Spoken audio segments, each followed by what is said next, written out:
lost in the crowd, but yeah, you drown out the sound. Hello, bonjour. Welcome to my channel. I'm glad you are here. I bet you heard of the Louvre Museum in Paris, France. Do you know that the Louvre is the most visited museum in the world with more than 9 million visitors annually? It has over 600,000 objects of collection and displays 35,000 works at a time. So unless you are planning to spend a whole week in the Louvre, you'd better plan and prioritize what to see.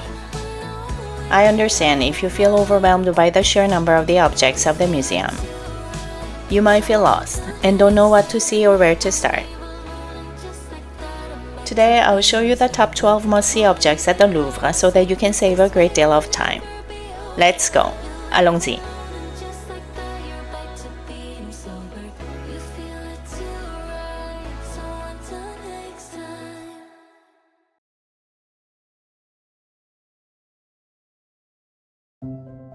The Louvre Museum is housed in the Louvre Palace, originally built in the late 12th to 13th century under Philip II. It is located in the first arrondissement in the center of Paris on the right bank of the Seine. If you want to know more about the right and left banks of the Seine and the arrondissement of Paris, please watch the 10 Olympic venues of the Paris Olympics video.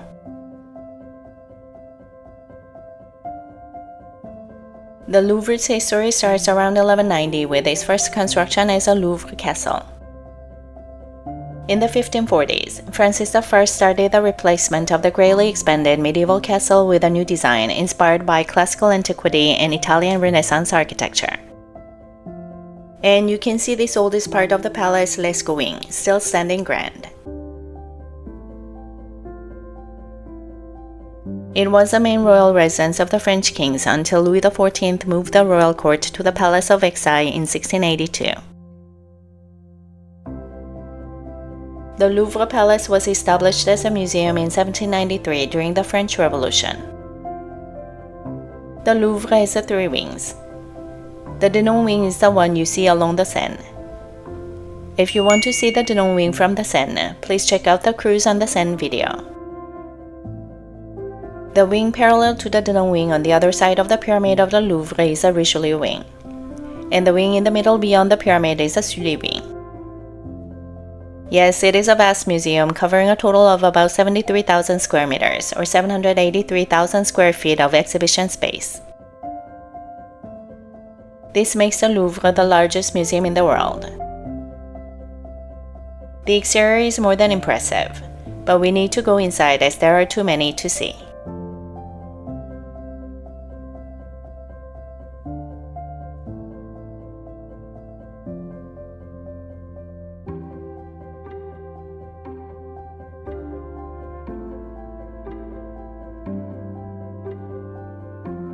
Now let me lay out the top 12 things you must see at the Louvre. Because each wing is immense, you don't want to go back and forth between the wings. So I will show you the things you must see by wing.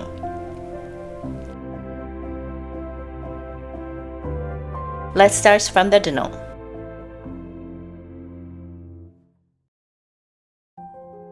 First, Liberty leading the people. This famous piece was painted by the French artist Eugène Delacroix in 1830 in the middle of the Romantic era.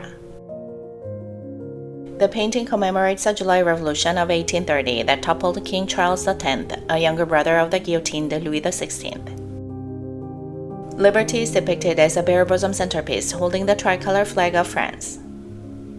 The figure, Liberty, is not unique to this image. She is the one that stands in the New York, New Jersey Upper Bay outside of Manhattan. Liberty is a famous iconography of ancient Greek origin. And probably she is the same figure as the winged Victory of Samothrace, sculpted 2,000 years earlier.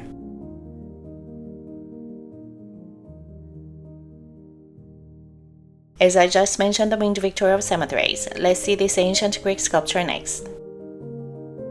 The winged Victory of Samothrace is standing grand at the top of the Escalier d'Arru.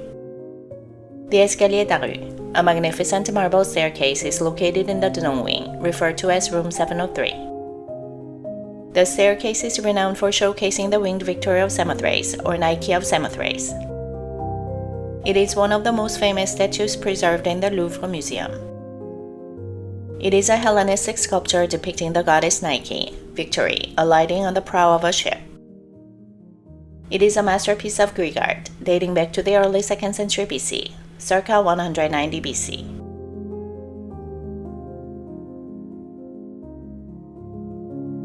Third, the Raft of the Medusa. The Raft of the Medusa was painted by the French Romantic painter and lithographer Théodore Géricault, originally titled Scène de Naufrage, Shipwreck Scene. This oil painting, completed in 1819, depicts the brutal aftermath of the wreck of the French naval frigate Medusa in Africa on July 2, 1816. The remaining survivors, as many as 150 men, built a raft from the ship's lumber to save themselves. After almost 2 weeks, only 10 of the men survived. They endured extreme dehydration, despair, and angst, and even resorted to murder and cannibalism. The event became an international scandal. Géricault interviewed 2 of the survivors and constructed a detailed scale model of the raft.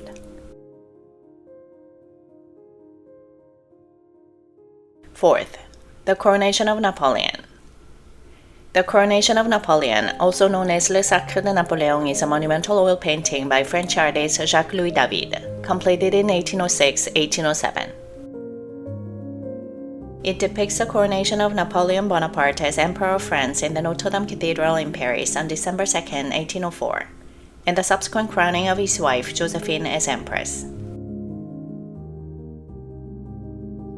The size of the canvas is 6.21 by 9.79 meters, or 20 by 32 feet. Commissioned by Napoleon I himself, David created a unique history painting of a contemporary event. His other famous paintings include the Napoleon Crossing the Alps series. Now let's go see arguably the most famous painting in the Louvre, if not in the world. Mona Lisa, or La Joconde in French, by Leonardo da Vinci. Be prepared, there are huge crowds to admire this mysterious masterpiece. Why is this portrait of the Florentine lady painted in the early 16th century so famous? There is a combination of factors: the subject's enigmatic smile, the artist's innovative techniques like sfumato and atmospheric perspective, as well as his theft from the Louvre in 1911. The Mona Lisa is Elisa Gherardini, the wife of wealthy Florentine cloth merchant Francesco Joconde, from which the painting is called the La Joconde in French. Instead of giving the painting to the commissioner Francesco Joconde upon completion, Da Vinci brought it with him to France in 1516. That is why we see it in the Louvre today. Sixth, the Dying Slave. The Dying Slave is an unfinished marble sculpture by the Italian Renaissance painter and sculptor Michelangelo, sculpted between 1513 and 1516. The sculpture is often interpreted as a depiction of the struggle between life and death, or the human struggle against fate and captivity. It is called one of Michelangelo's most harmonious and sensual male statues. The sculpture depicts a full-length standing young male nude that is extraordinarily beautiful. The Dying Slave and the Rebellious Slave were donated to the King of France, Francis I, by Michelangelo's friend Roberto Strozzi in exile. There is another famous sculpture in the same room as the Dying Slave. Psyche, Revived by Cupid's Kiss, is a sculpture by Antonio Canova. The sculpture portrays the awakening of the Psyche through the kiss of Cupid. It symbolizes the meeting of the soul, Psyche, with passion and the enduring power of love, Cupid. It is a very romantic work created by the sculptor in 1793. As of April 2025, the statue is off the display for restoration. Now let's move to the Sully wing, connected to the Denon wing.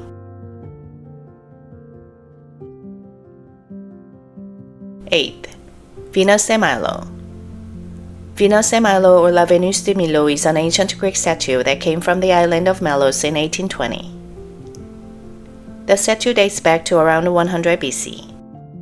It is also known as the Aphrodite of Melos, as Aphrodite is the Greek name of Venus. Without her arms, her identity is not certain, but it likely represents the Greek goddess Aphrodite, who represents love, beauty, sex, and fertility. As a prominent Hellenistic sculpture, it is known for its graceful pose, idolized beauty, and the mystery surrounding its missing arms. 9th, the Mummy. Did you know that there is a real Egyptian mummy in the Louvre? The mummy is a well-preserved adult male mummified body, believed to be from the Ptolemaic period, a time of Greek rule in Egypt following Alexander the Great's conquests, between 305 and 30 BCE. Beneath the cerements and casing, there is a man who lived a very long time ago. The mummy represents not only a preserved body, but also the beliefs and practices of ancient Egypt regarding death, resurrection, and the afterlife. It is a remarkable object. Now it's time to visit the Richelieu wing.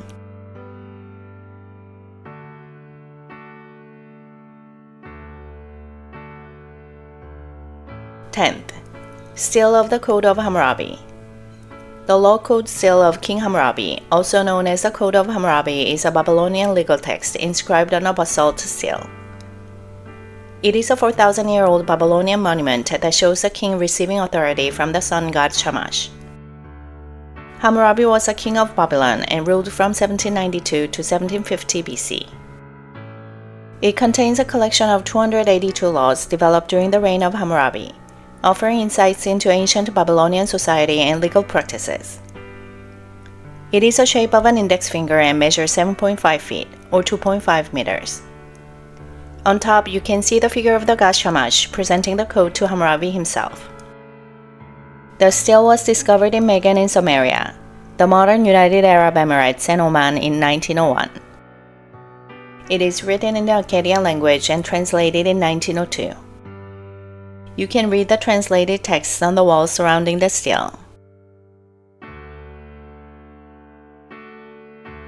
11th, the Lace Maker. The Lace Maker or La Dentelière is a painting by the Dutch painter Johannes Vermeer, completed around 1669 and 1670. The painting depicts a young woman intently focused on her work, making bobbin lace. It is an oil painting on canvas and one of Vermeer's smallest paintings, which enabled the artist to draw on all his virtuosic skills. This artwork really shows delicate details and Vermeer's mastery of light and textures. The Lace Maker is a relatively small painting, but it exhibits the beauty of the latter era of the Dutch Golden Age.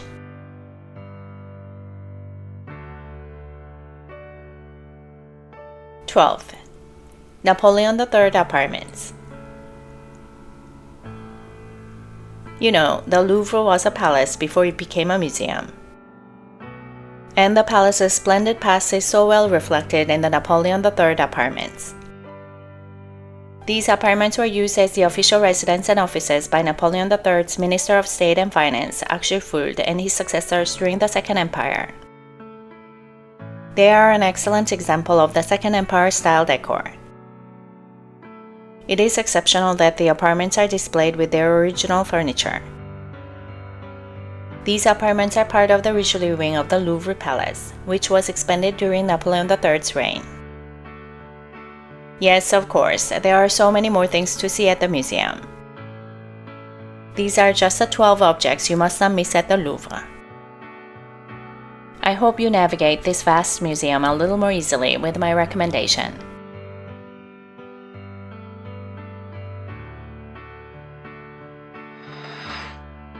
If you have enjoyed it, please do give this video a thumbs up. I really appreciate it. I hope to see you again next week. Please subscribe if you want to see more of my weekly videos. Thanks so much for watching.